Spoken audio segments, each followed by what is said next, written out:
Okey, bismillahirrahmanirrahim. Assalamualaikum warahmatullahi wabarakatuh dan salam sejahtera, selamat pagi.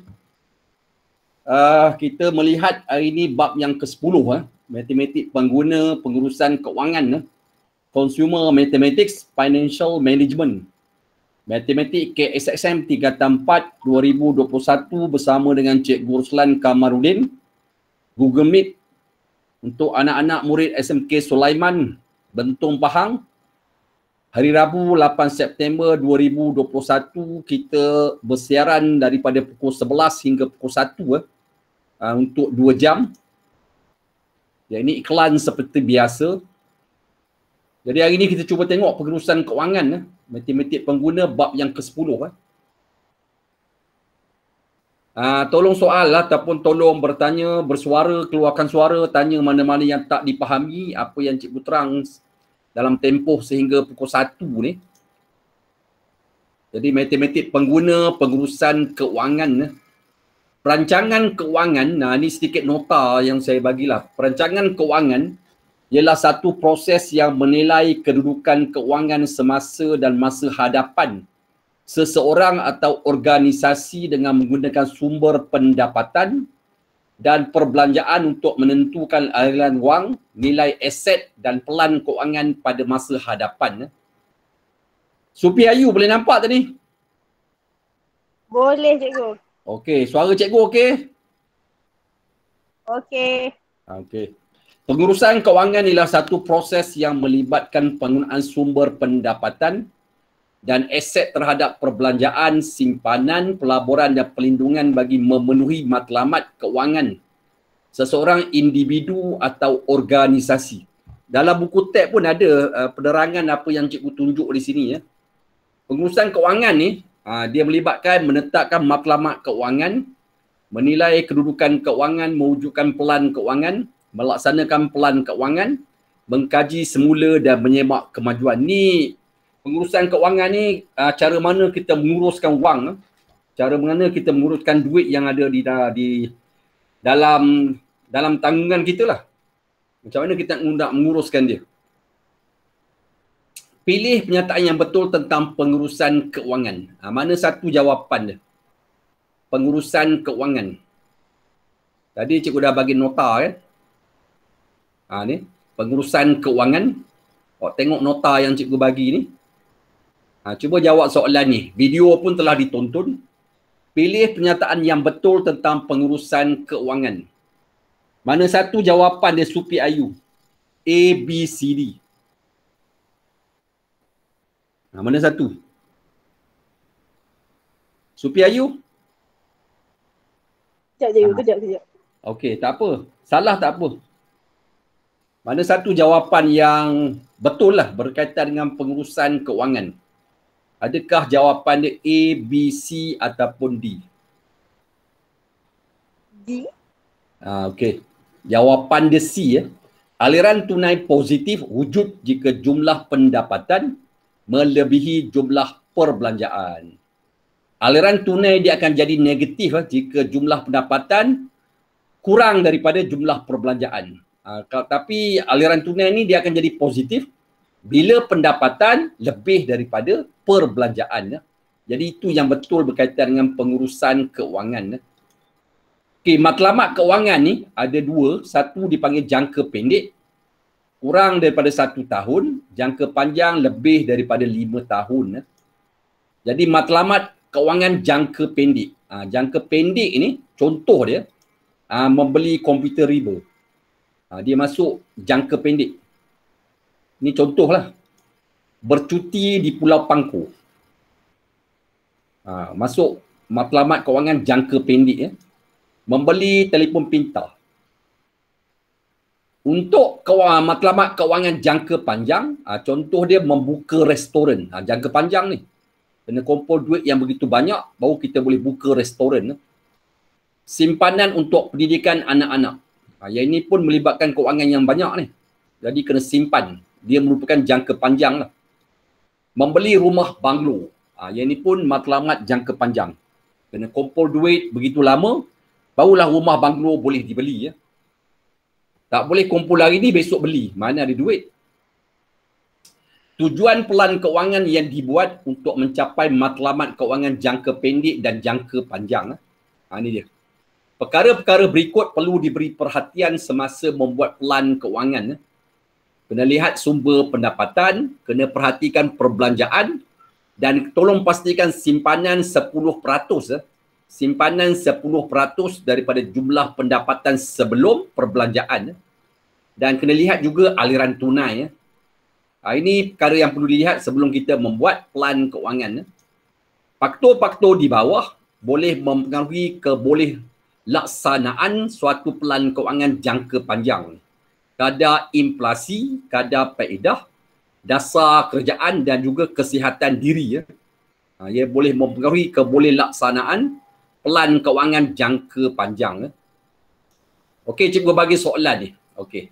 Encik Ramdan mempunyai gaji bulanan sebanyak 3,500.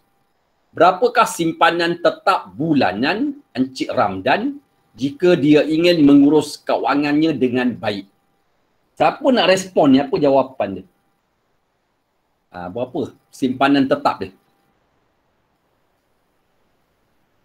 Tanah cash. Apa jawapan Tanah cash?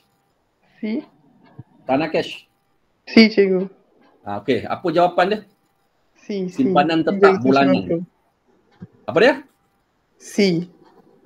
Pandai. Macam mana awak dapat jawapan C? 10%. 10% daripada gaji bulanan untuk jadikan simpanan tetap bulanan. Jadi simpanan tetap bulanan ni 10% daripada gaji bulanan.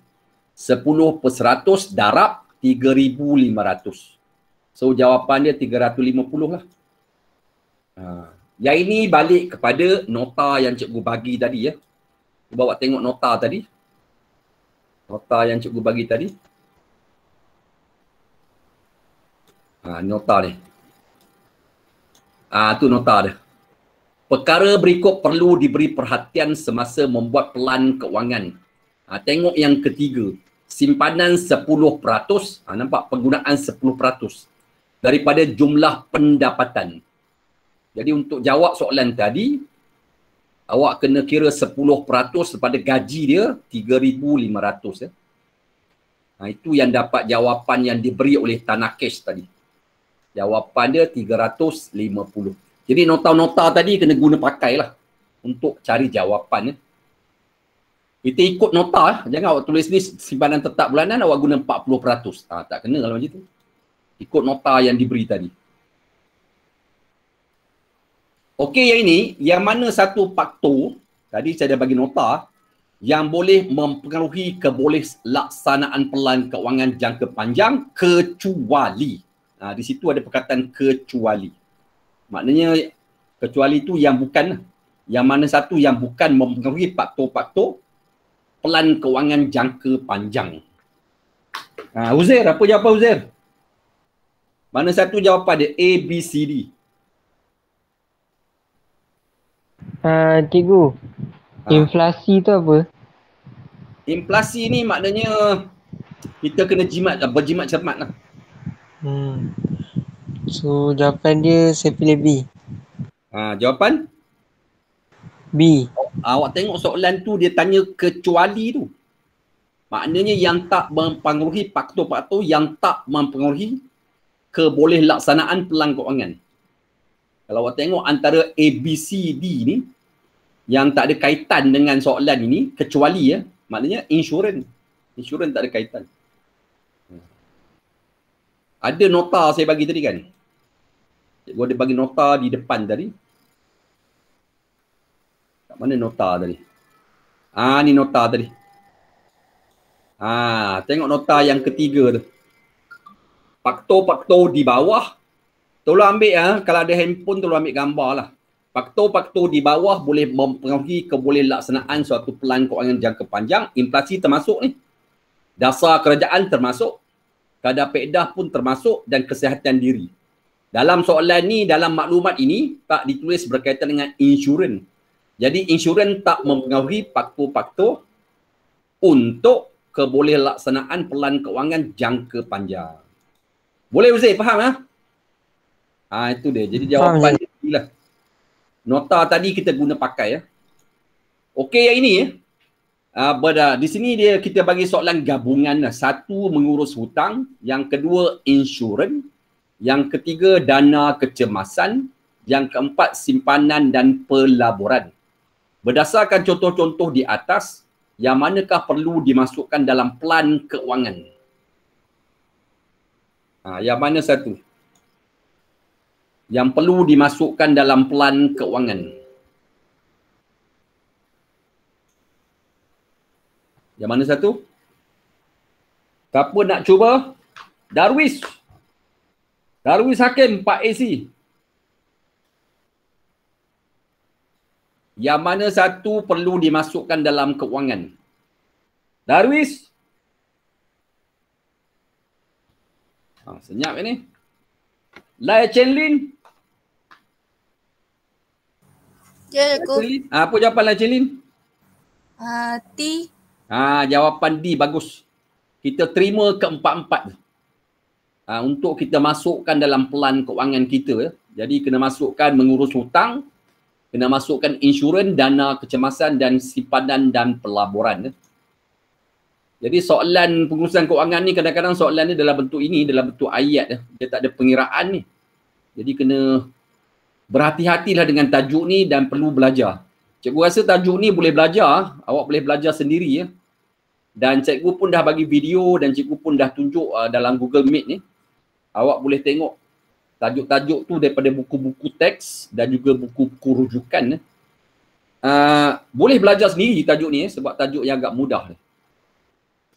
Tentukan sama ada pernyataan berikut benar atau palsu. Cukai adalah sejenis liability. Okey, benar. Pelan keuangan yang menyeluruh merangkumi membina kekayaan, pengurusan hutang dan perlindungan insurans. Yang ini pun benar. Matlamat keuangan yang ditetapkan seharusnya khusus, boleh diukur, boleh dicapai, bersifat realistik dan mempunyai tempoh masa yang panjang. Yang ini palsu. Sebab tempoh masa ni ada dua keadaan. Sama ada jangka masa pendek ataupun jangka masa panjang. Jadi disebabkan dia tulis jangka masa panjang, jangka masa pendek tak disebut, jadi dia palsu lah. Penyata aliran tunai memberikan maklumat tentang bagaimana sumber pendapatan diperoleh dan dibelanjakan. Aliran tunai positif berlaku apabila jumlah pendapatan adalah melebihi jumlah perbelanjaan. Manakala aliran tunai negatif berlaku apabila jumlah pendapatan kurang daripada jumlah perbelanjaan. Okey. Keperluan dan kehendak. Keperluan ni adalah sesuatu yang anda tidak boleh hidup tanpanya. Contoh, kita nak hidup perlu makanan. Contoh, kita nak hidup perlu minuman. Kena ada makanan dan sebagainya.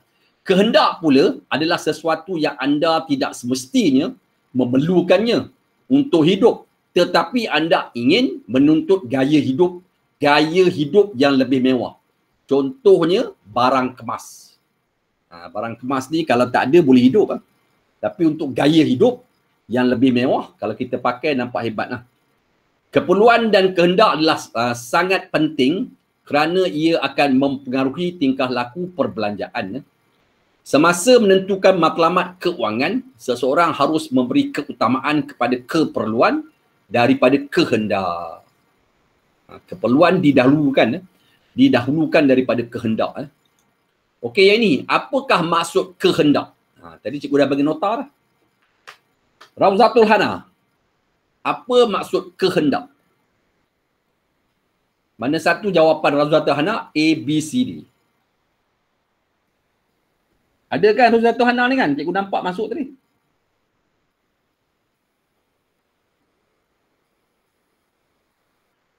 Sophie Ayu bantu. C, cikgu. Jawapan dia? C. Jawapan dia C, bagus. Sesuatu yang tidak semestinya memerlukan untuk hidup tetapi memilikinya untuk gaya hidup. Itu makna kehendak. Itu maksud kehendak. Tu yang atas tu. Tu. Kehendak yang kedua tu. Kehendak adalah sesuatu yang anda tidak semestinya memerlukannya untuk hidup, tetapi anda ingin menuntut gaya hidup yang lebih mewah.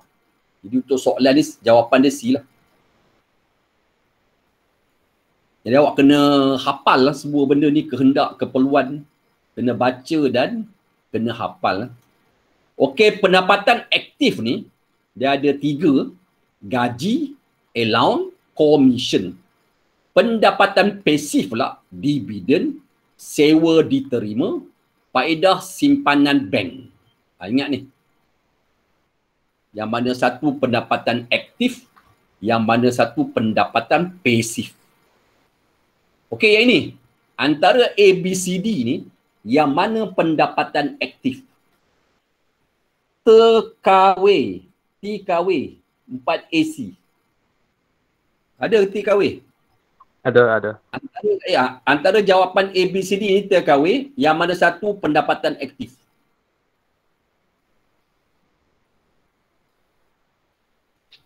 TKW apa jawapan? B. B ya. So jawapan yang betul C. Pendapatan aktif. Cuba tengok jadual yang cikgu bagi tadi. Dividen ni dia masuk pendapatan pasif. Kita nak pendapatan aktif. Cuba awak tengok jadual tadi. Nampak? Dividen masuk pendapatan pasif. Commission masuk dalam pendapatan aktif. Kena hafal ni. Besok kalau dia tanya macam cikgu bagi soalan tadi, awak jangan beri jawapan yang salah. Ni kena tahu ni. Jadikan dia sebagai nota. Itu jawapan soalan tadilah. Okey. Dia jawapan dia commission. Yang ini pula, apakah yang perlu dibuat dalam proses menilai kedudukan keuangan? Siapa tahu ni? Irfan, 4TS. Jadi awak dah tonton tadi, saya bagi 1 jam untuk menonton video tadi. Dalam video pun ada sebut. Ya, yang ini mana satu jawapan? Proses menilai kedudukan keuangan. C. Jawapan dia C ya. Menilai aset, liability dan perbelanjaan sendiri. Itu proses menilai kedudukan keuangan. Okey, yang ini cikgu bagi 4 kategori. Jadi di atas ni ada maklumat yang diberi. Awak tolong pilih yang mana satu untuk pendapatan aktif, yang mana satu pendapatan pasif, yang mana pula dipanggil perbelanjaan tetap, yang mana pula perbelanjaan tidak tetap. Okey. Siapa tahu, tak payah sebut nama lah, yang mana satu pendapatan aktif. Tengok daripada maklumat atas ni, yang mana satu pendapatan aktif. Tolong respon. Tak payah sebut, pelajar Sulaiman ni pelajar yang hebat-hebat. Cikgu tak payah sebut nama lah. Okey, siapa volunteer nak jawab? Yang mana yang dipanggil pendapatan aktif? Saya. Okey. Apa jawapan pendapatan aktif? Gaji. Lagi? Gaji. Gaji lagi? Komisen. Allowance lagi? Komisen cikgu. Gaji, allowance lagi? Commission. Ada lagi? Jadi jawapan dia gaji, allowance, commission, ada lagi satu pendapatan kerja sampingan. Tu. Gaji, allowance, commission, pendapatan kerja sampingan. Okey. Yang mana pula jawapan untuk pendapatan pasif? Tadi cikgu dah bagi jadual lah. Yang mana satu pula pendapatan pasif? Siapa-siapa boleh jawab. Tolong respon. Suara dengar, gak muka tak nampak, tak apa. So yang mana satu pendapatan pasif? Cepat. Apa jawapan? Dividen pelaburan. Lagi? Faedah bank. Lagi?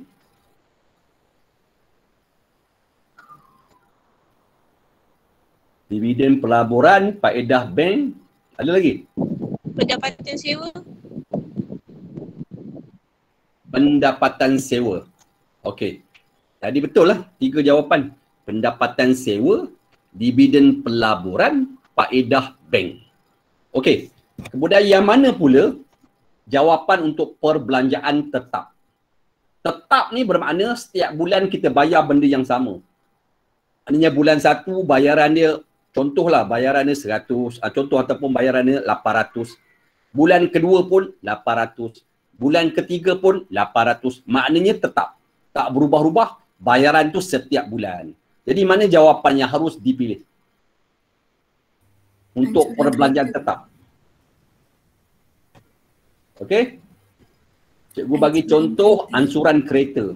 Jadi bila kita berhutang, kita akan bayar dekat bank setiap bulan tu, katakan kita bayar 880. Maknanya bulan berikut pun 880. Bulan satu lagi pun 880. Bayarannya tetap setiap bulan. Okey, selain daripada ansuran kereta, mana satu jawapan lain yang boleh diterima sebagai perbelanjaan tetap? Premium insurans. Okey, lagi? Sewa rumah. Sewa rumah. Baguslah. Lagi? Ini soalan ni, dia boleh common sense je ni. Lagi? Bayaran kad kredit. Bayaran kad kredit ni biasanya kita bayar setiap bulan pun sama. Tak ada bayar bulan ni 100, bayar bulan depan 50. Dia biasanya setiap bulan samalah. Awak tak ada kad kredit lagi, besok bila awak dah bekerja, mungkin awak ada kad kredit, awak akan membayar dekat bank setiap bulan dengan kadar yang samalah. Kecuali awak tak bayar bulan ini, bulan depan tu kena ada tambahan lah. Sebab 1 bulan dah tak bayar. Tapi kalau kita bayar setiap bulan, kadar dia samalah. Okey, yang tidak tetap, yang selebih daripada itu. Jadi apa jawapan perbelanjaan tidak tetap? Perbelanjaan petrol. Okey, bagus. Lagi? Bil air elektrik. Okey, bagus. Lagi?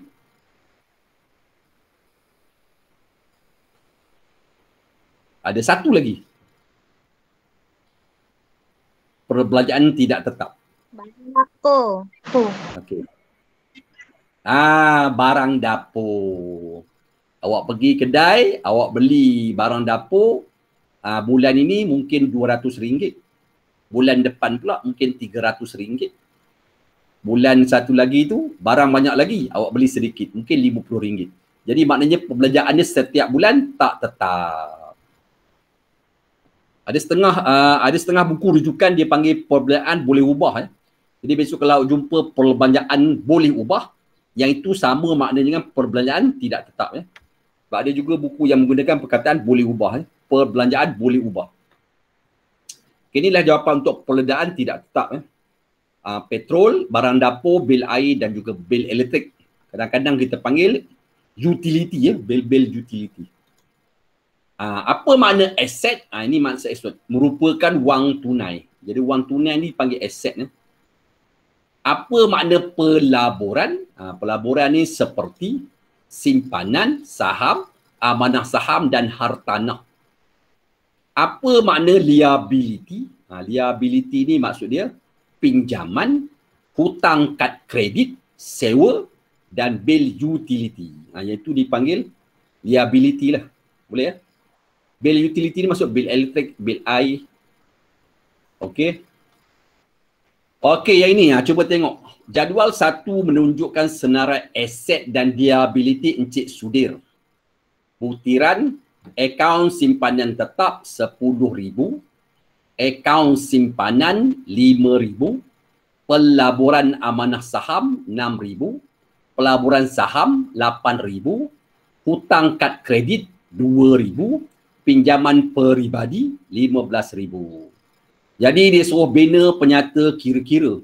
Jadi penyata kira-kira peribadi ni elok dalam bentuk jadual lah.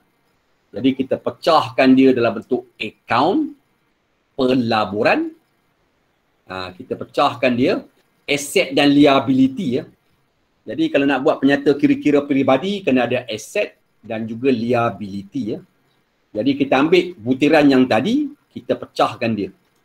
Mula-mula kita ambil simpanan. Simpanan ada dua. Dalam maklumat tadi ada dua simpanan, dipanggil akaun simpanan tetap, akaun simpanan. Yang ini masuk kategori aset. Letak dekat aset. 10,000 dan 5,000 Boleh ya? Jadi kalau awak tengok yang tadi, jadual yang tadi, ni. Jadi simpanan tetap dengan simpanan ni masuk dalam simpanan lah. Jadi yang ini masuk dalam aset. Aset. Kena tahu antara dalam jadual ni yang mana satu aset, yang mana satu liability ya.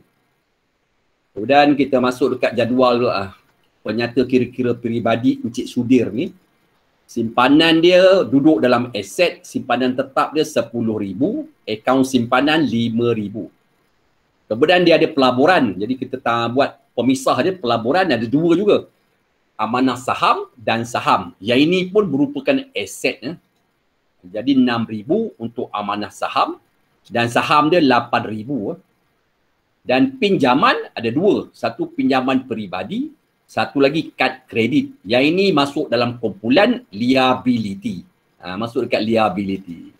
Jadi inilah contoh untuk penyata kira-kira peribadi ya. Ni besok kalau nak tulis, tulis seperti yang cikgu tunjuk di sini ya.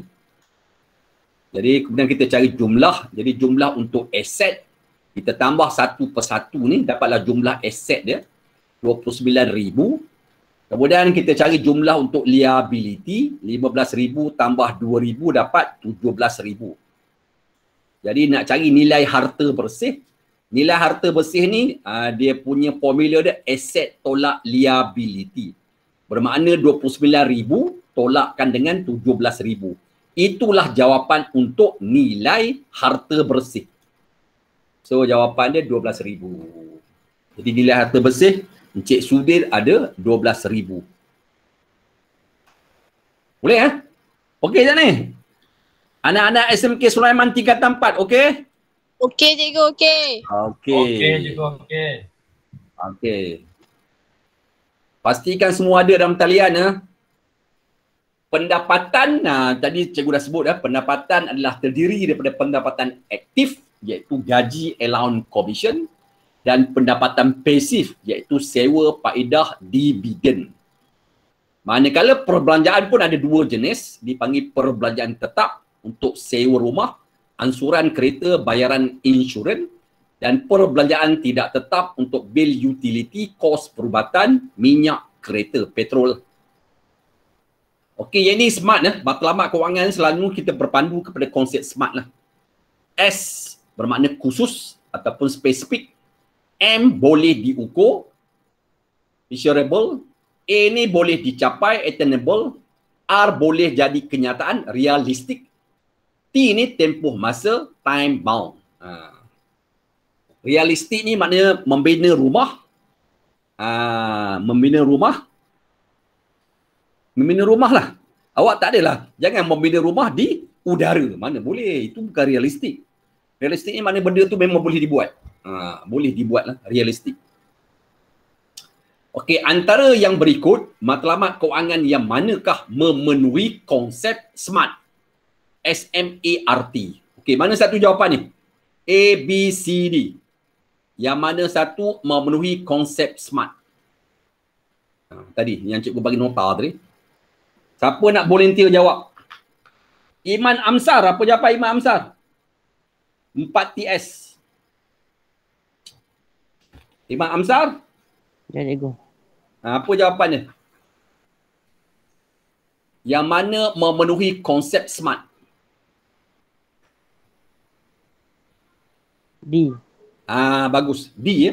Mengumpul RM6,000 Malaysia dalam tempoh setahun dengan simpanan RM500 kali dengan 12, dapatlah setahun RM6,000 daripada gaji bulanan untuk membawa ibu bapa melancong ke Korea Selatan. Yang ini dia memenuhi konsep SMART lah.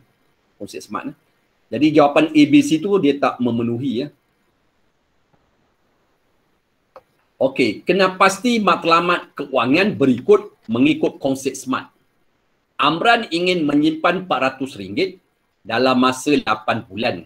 Dia bercadang untuk menyimpan RM50 setiap bulan menggunakan wang belanja yang diberikan oleh ayahnya sebanyak RM100 setiap bulan. Jadi kita masuk smart. Ni smart lah. S ni khusus. Khusus bermakna dia nak simpan RM400 dalam masa 8 bulan. Itu khusus lah. M tu boleh diukur. M tu boleh diukur. Maknanya RM400 ni memang boleh kita ukur lah. Memang kita boleh nampak lah. A pula boleh dicapai. Boleh dicapai ni adalah RM50 kali 8 bulan memang boleh dapat lah RM800. RM800 boleh dapat. Sebab dia simpan RM50 satu bulan, untuk 8 bulan dia boleh dapat lah RM400 yang dia nak. Kemudian R ni pula boleh jadi kenyataan, realistik. Maknanya RM50 adalah separuh daripada wang belanja yang diberikan oleh ayahnya. Ia adalah suatu nilai yang realistik. Sebab ayah dia bagi 100, dia simpan RM50. Realistik ke tu? Kalau ayah dia bagi 100, dia simpan 120, mana pula realistik? Di mana pula datang lagi RM20? Tu realistik. Faham maksud dia? T ni melibatkan tempoh masa. Tempoh masa dia diberitahu dalam soalan sebagai 8 bulan. Besok ada kemungkinan anak-anak semua, dia akan bagi soalan seperti ini. Kemudian dia bagi satu jadual smart. Kemudian dekat tepi jadual tu dia kosongkan dia. Jadi awak ambil maklumat yang ada dalam soalan tu, masukkan satu persatu dalam S, M, A, R dan juga T. Itu kaedah dia lah. Ada kemungkinan boleh disoal lah. Dalam kertas 2. Ini contoh satu lagi lah. Okay. Okey, siapa boleh bantu cikgu? Yang mana satu S? S ni khusus. Ani ingin membeli sebuah mesin basuh untuk kegunaan hariannya yang berharga RM800. Dia menyimpan RM160 daripada gajinya setiap bulan, iaitu RM3,000 Malaysia. Dia bercadang untuk membeli mesin basuh itu dalam tempoh 5 bulan. Jadi S ni apa jawapan? Siapa nak cuba? Come on. Apa jawapan S khusus? Come on. SMK Sulaiman. Cikgu nak cuba cikgu. Okey, apa dia? Ani ingin membeli sebuah mesin basuh untuk kegunaan hariannya yang berharga RM800. Okey. Itu. Jadi tak payah bagi jawapan panjang. Awak tulis menyimpan RM800 dalam masa 5 bulan. Itu khusus lah tu. Khusus lah. Okey, M boleh diukur. Apa jawapan boleh diukur? Boleh diukur ni apa jawapan dia? 800. Biasa boleh diukur ni kita tengok daripada cerita S. Cerita S. Ambil jawapan dekat S tu letak di dalam kumpulan M. Boleh diukur. A boleh dicapai. Boleh dicapai ni macam mana? A tu boleh dicapai. 160 kali 5 dapatlah 800. Biasanya boleh dicapai ni mesti jawapan tu keluar balik kepada, ataupun jawapan dia menuju balik kepada M. Jadi boleh dicapai ni awak kena buat pengiraan dan jawapan yang keluar tu dia mesti sama dengan jawapan yang duduk pada M. Itu cara mengisi jadual ni. R, realistik. Realistik. RM160 ni adalah 5.3% daripada gajinya. Jadi kalau kita kira 5.3% darab gaji dia, dia akan keluarlah 160. Bermakna realistik. Realistik. Boleh ya? T ni biasanya memang mudah dijawab. T ni tempoh dia nampak jelas lah. 5 bulan. Ini kaedah melengkapkan jadual smart. Jadual smart. Okey, yang ini yang mana satu fungsi bajet peribadi. Siapa tahu ini common sense je ni. Awak boleh tengok jawab cara common sense je. Yang mana satu fungsi bajet peribadi. Siapa nak cuba? So Munrai, apa jawapan So Munrai? Bajet peribadi. Serinat, bantu Serinat. Oh, senyap juga. Jaya, Jaya bantu Jaya. Yang mana satu bajet peribadi? Jawapan dia C ya. Memupuk tabiat mengurus keuangan yang baik ya. Okey, yang ini kita nak jumlah perbelanjaan tetap. Yang ini cikgu rasa boleh jawab ni. Okey, Aminah. Apa jawapan dia Aminah? Perbelanjaan tetap. Jumlah perbelanjaan tetap. Tengok dekat jadual ni, awak pilih yang mana satu perbelanjaan tetap, jumlah, tambahlah. So, apa jawapan dia? Aminah, apa jawapan Aminah? Siti Aminah? Senyap dah dia. Tisaleni, apa jawapan Tisaleni? Ke mana ni? Cikgu jawapan. Okey, apa jawapan? Dia nak perbelanjaan tetap. Jadi awak tengok jadual tu, pilihlah yang mana satu yang kita bayar setiap bulan tetap, tak berubah. Lepas tu awak tambahlah. Apa jawapan dia? A ke cikgu? Betul lah.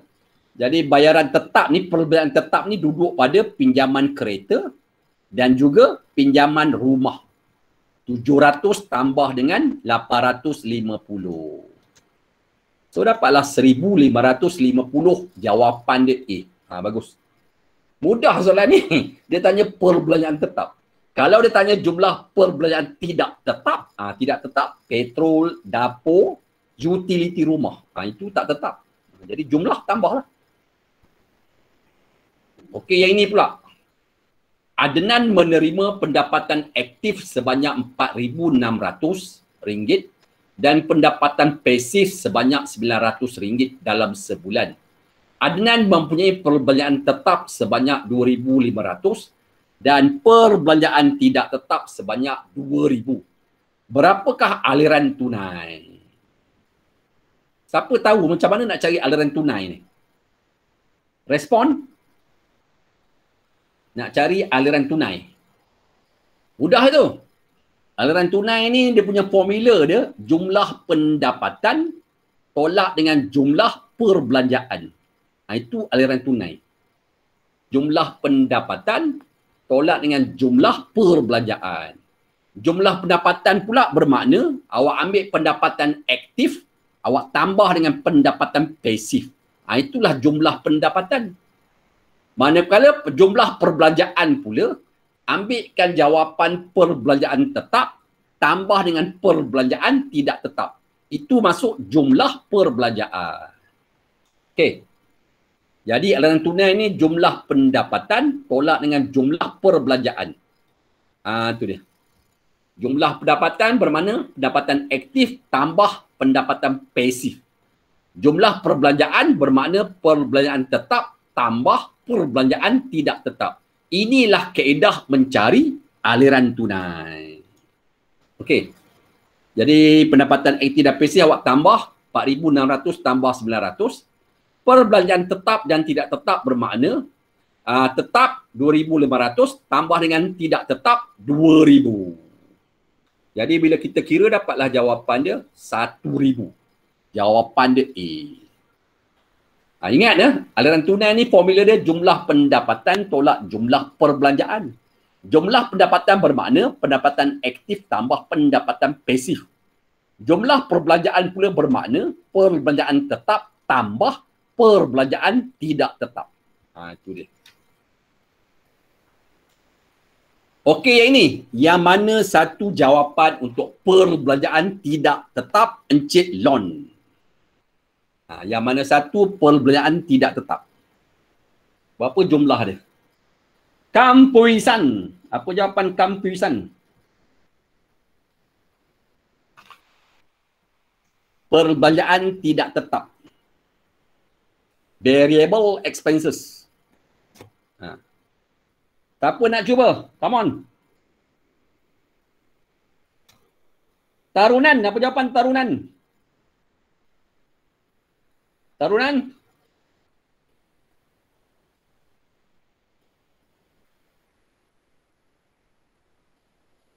Lau Ciyang. Lau Ciyang. Apa jawapan Lau Ciyang? D. D ya. Tidak tetap, yang mana satu yang tidak tetap? Dapur. Dapur. Lagi? Angsuran kereta dan petrol. Utility. Satu lagi, petrol. Angsuran kereta ni adalah perbelanjaan tetap. Yang tidak tetap, dapur, utility, petrol. Jadi awak ambil 3 jawapan ni, tambahlah. Tambah. So, dapatlah jawapan dia sebagai 1,400. Jawapan dia B. Angsuran kereta masuk dalam perbelanjaan tetap. Ya, ini sebenarnya awak pun boleh fikir sendiri ya. Nampak mudah je ni. Tetap dengan tak tetap. Nampak simple. Okey, Encik. Yang ini pula jadual di bawah menunjukkan pendapatan dan perbelanjaan Encik Lim. Gaji 3,750, komisen 1,000, pinjaman rumah 1,100, utility 300, barangan dapur 900. Encik Lim menyimpan 10% daripada jumlah pendapatan dan sejumlah RM200 Malaysia untuk dana kecemasan. Hitung pendapatan lebihan Encik Lim. Okay, siapa nak kira ni? Pendapatan lebihan Encik Lin. Okay, berapa jawapan dia?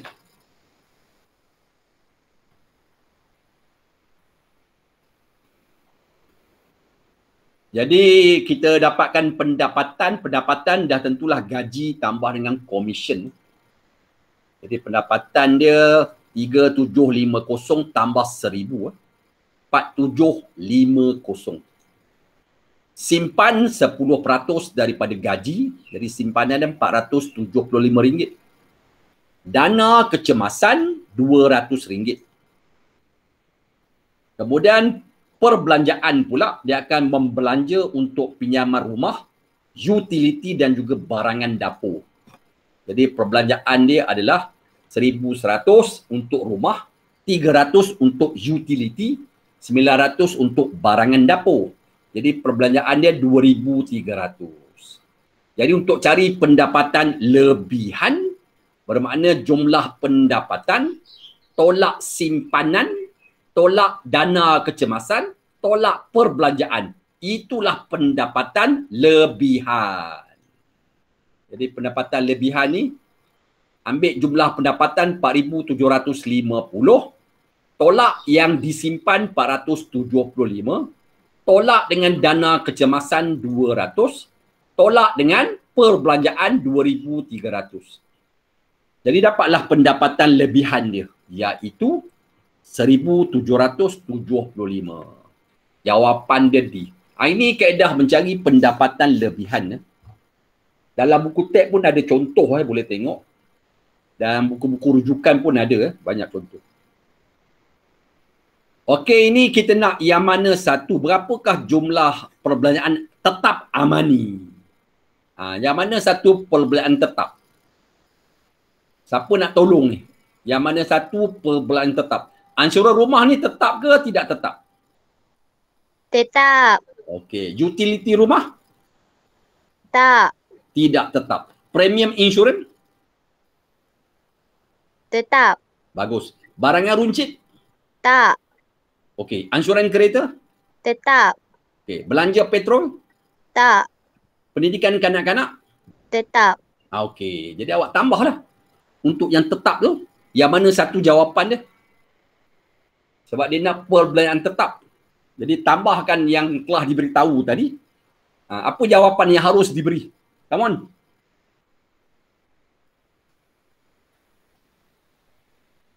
Apa jawapan? D. 2,270. 2,270. Yang cikgu kotak ni adalah yang tetap. 1,920. pendidikan kanak-kanak tak tetap ya. Tak masuk. Jadi jawapan dia B ya.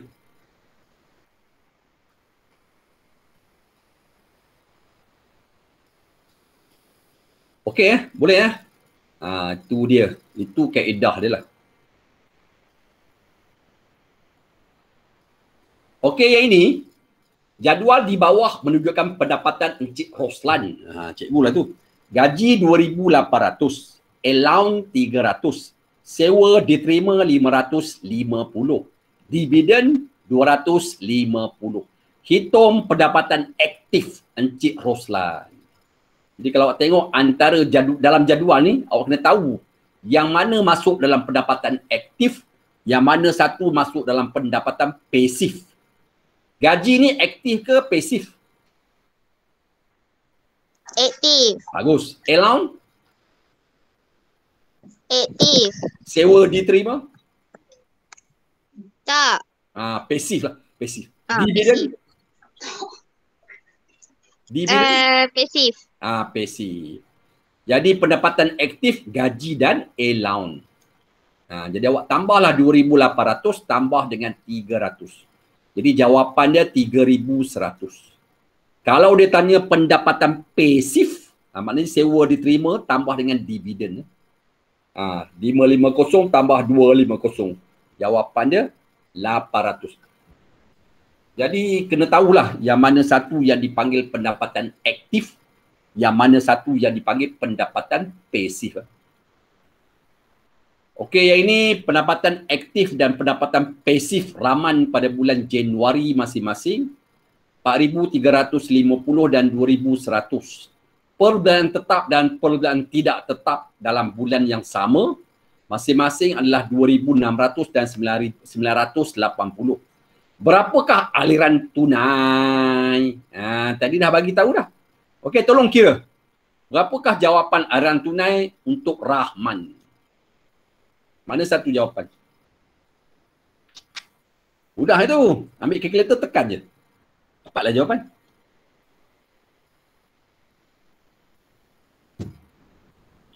Apa jawapan? Cepat. D. Macam orang yang sama jawab ni. Orang lain mana ni?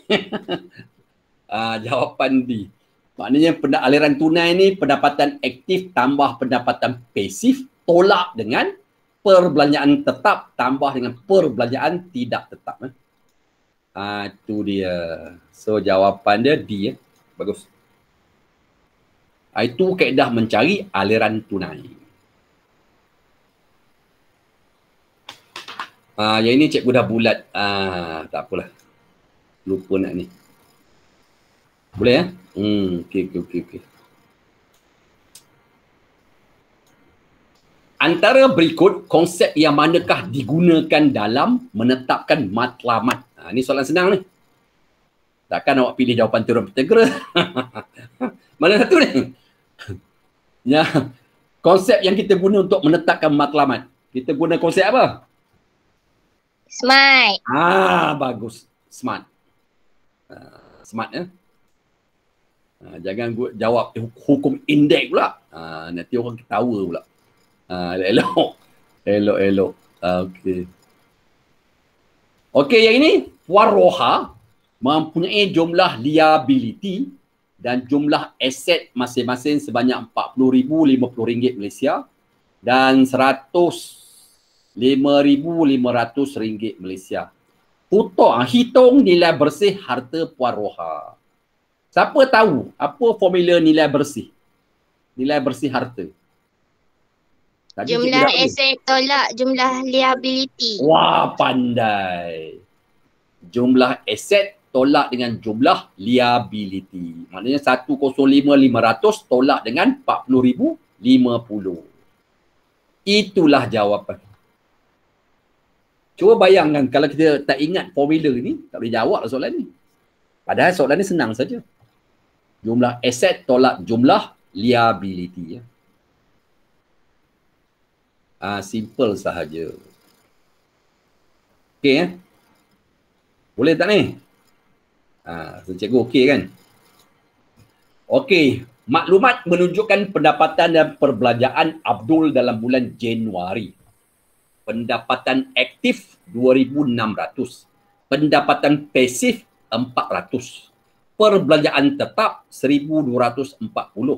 Perbelanjaan tidak tetap 380.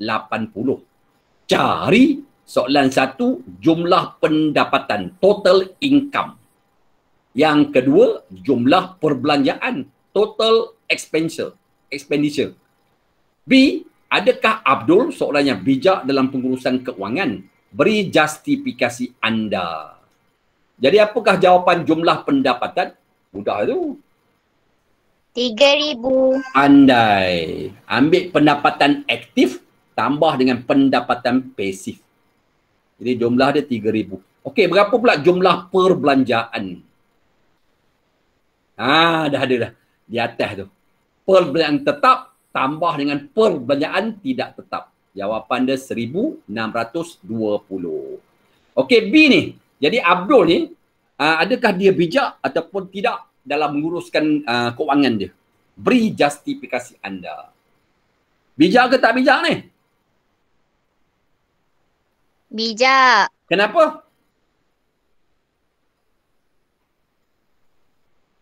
Kenapa dia bijak menguruskan keuangan? Sebab dia ada duit baki lah. Pendapatan 3,000, belanja 1,620. Dia tak berhutang tu. Maknanya ada duit lebihan lah.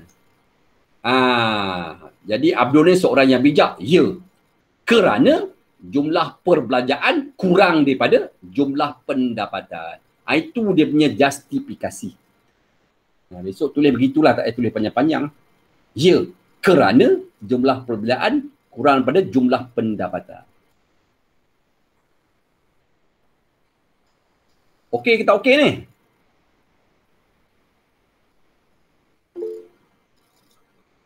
Abdullah menerima pendapatan aktif sebanyak 2,300 dan pendapatan pasif sebanyak 300 dalam sebulan.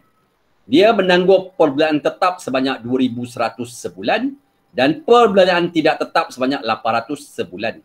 Hitung aliran tunai bulanan Abdullah dan jelaskan jawapannya.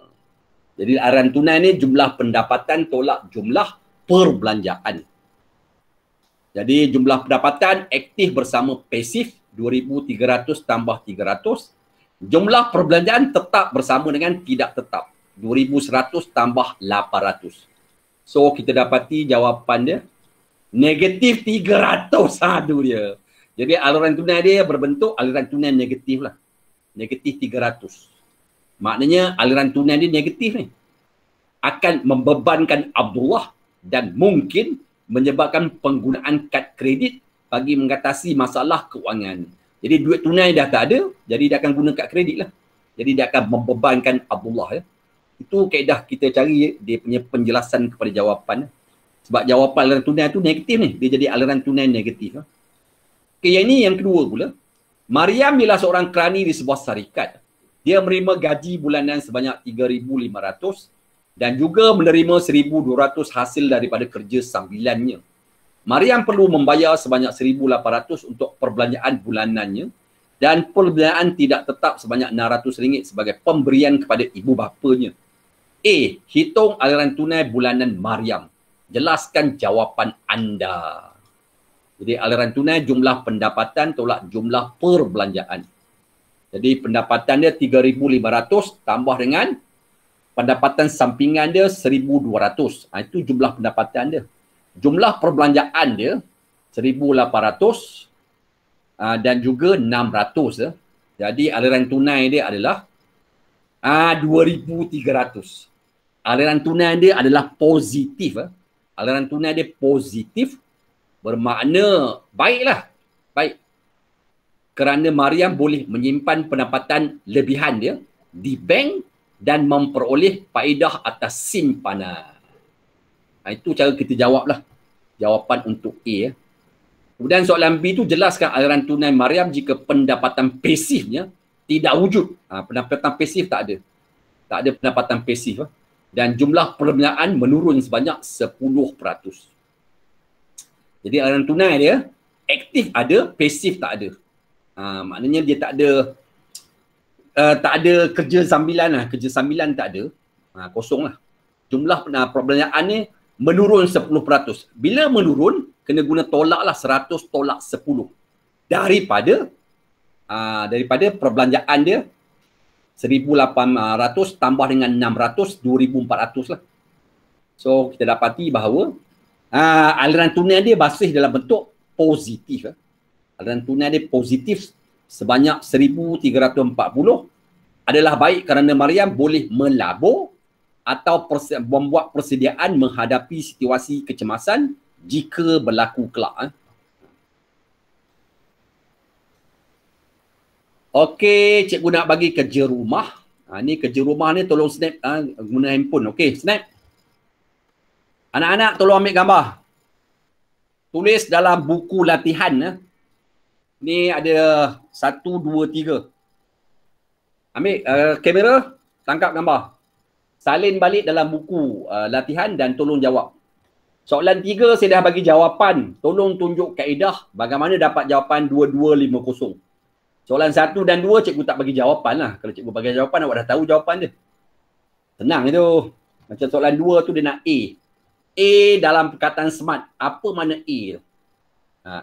Adakah A, B, C, D? Pilih. Nombor 1 pula, yang mana satu bukan keperluan asas. Boleh tengok lah.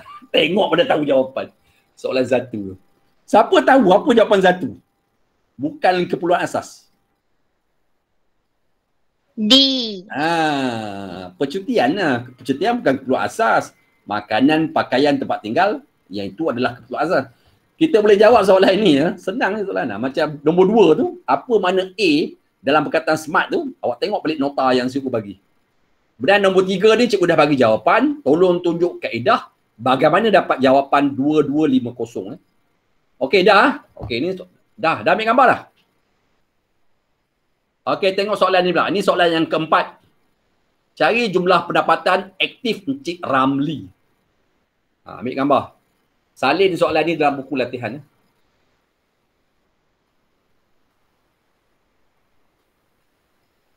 Buka, nanti kita bila bersemuka, cikgu nak tengok jawapan. Okey, ini soalan yang kelima. Cuba tengok yang mana yang betul. Padanan yang betul. Perbelanjaan tetap, perbelanjaan tidak tetap. Mana yang betul? Mana satu yang ada padanan lah. Padanan yang betul. Ambil gambar. Kalau ambil gambar, tulis dalam buku latihan matematik tingkatan 4. Okey, yang ini. Pilih aset dan liability yang betul. Okey. Soalan 6 dan satu lagi di bawah tu soalan 7. Soalan 7 pun senang lah. Konsep yang digunakan dalam meletakkan maklumat keuangan. Takkan awak nak pilih jawapan pandai. Pilih yang betul. Bijak, skill, smart. Soalan 6 dan soalan 7. Ambil gambar. Guna handphone, ambil gambar. Kemudian salin dalam buku latihan matematik. Okey, soalan yang ke-8 pula. Ini pun soalan objektif ni. Ambil gambar, tap. Lepas tu salin dalam buku latihan matematik. Pilih yang mana dua langkah dalam proses pengurusan keuangan. Yang mana satu? A, B, C, D. Yang mana yang harus kita pilih? Dah ke belum?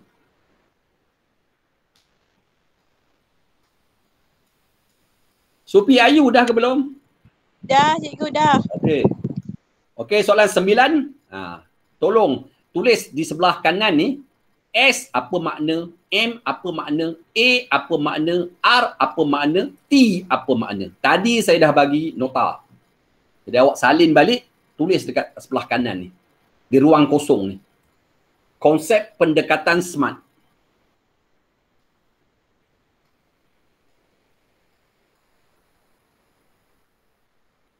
Okey, ini soalan yang ke-10. Ada 3 soalan A, B, C. Tengok soalan, tolong makna. Tolong tentukan yang mana satu pendapatan aktif, yang mana satu pendapatan pasif. Dekat ruang kosong tu tulis sama ada awak nak tulis aktif ataupun pasif untuk jawapan A, B, C.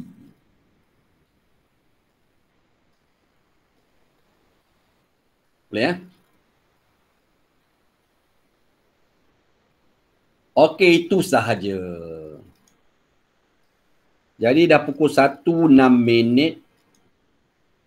Jadi cikgu tamatkanlah PDPR pada hari ini. Semoga anak-anak semua mendapat manfaat apa yang cikgu sampaikan pada hari ini ya.